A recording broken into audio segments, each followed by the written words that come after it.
días, mi nombre es Carolina Durango y en el día de hoy vamos a explicar un problema de física con el tema central de calor latente y su representación gráfica, en compañía de Laura Sofía Meneses, y somos parte del grupo Octavo A.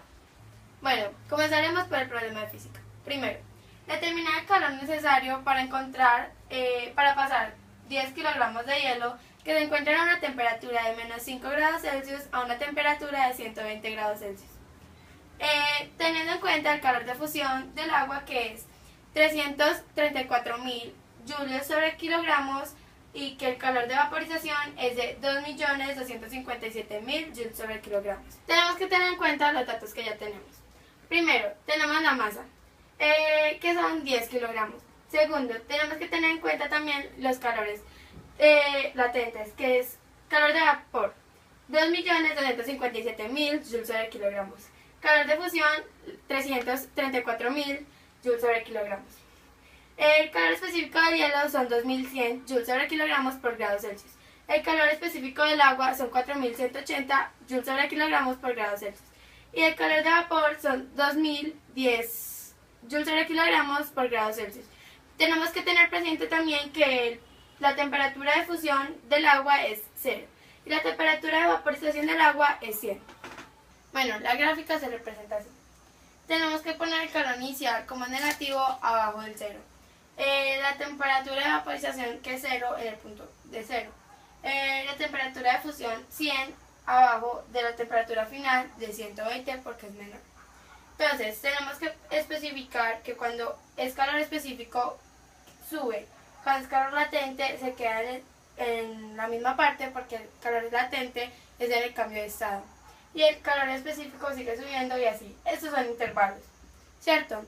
En estos intervalos se realizan respectivas operaciones. Una para el calor específico, que es calor es igual a masa por calor específico por cambio de temperatura. Y calor latente es calor es igual a calor de fusión por masa o calor de vaporización por masa. Vayamos al resultado del primer intervalo.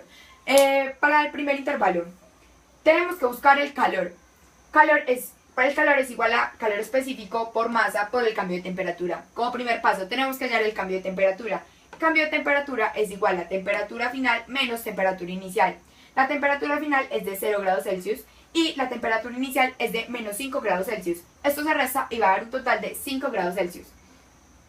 Como segundo paso tenemos que hallar el calor. Calor es igual a calor específico por masa por cambio de temperatura. El calor específico, como ya lo habíamos dicho, es de 2010.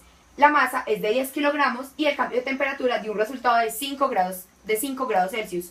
Esto me da un total de 105.000 joules.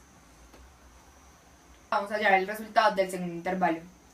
El segundo intervalo ya no es calor específico, sino calor latente. El calor latente tiene una fórmula de masa por el calor de fusión. La masa fue de 10 kilogramos y el calor de fusión es de 334.000, lo que daría un total al multiplicarlos de 3.340.000.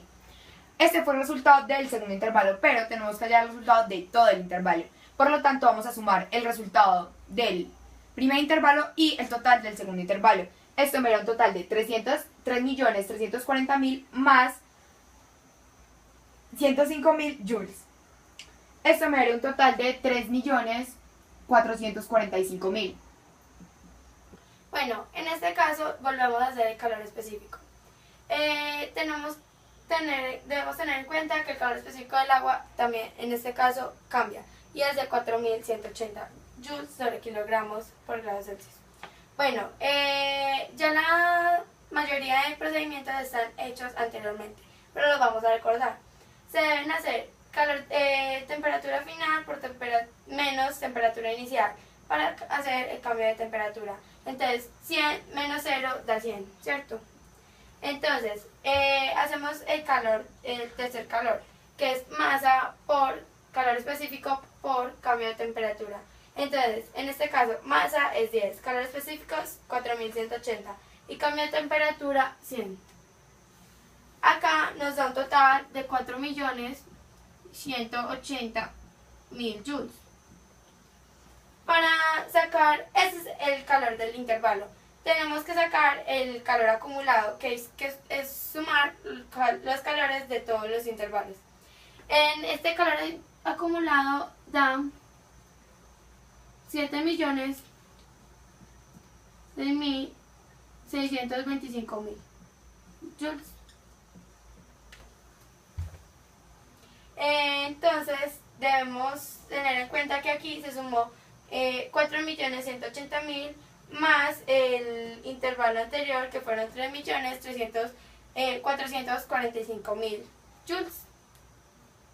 Bueno, en este cuarto intervalo realizaremos el calor latente. En este ya tenemos las fórmulas, que es masa por calor de vapor. Es 10 por 2.257.000. Aquí da 22.570.000 joules. Y el calor acumulado son 30.195.000 joules. Bueno, en este quinto intervalo realizaremos el calor específico. Ya no sabemos todas las fórmulas, entonces será un repaso demasiado rápido. El cambio de temperatura es 120 menos 100, entonces daría 20. El calor sería 10 por 2100 por 20. Este total daría 402.000 joules. Y ya sabemos que tenemos que sacar el calor acumulado, y este nos daría como resultado 30.597.000 joules. Como resultado final nos dio 30.597.000 joules. Este fue el procedimiento para realizar los cambios de temperatura entre calor específico y calor latente. Muchísimas gracias.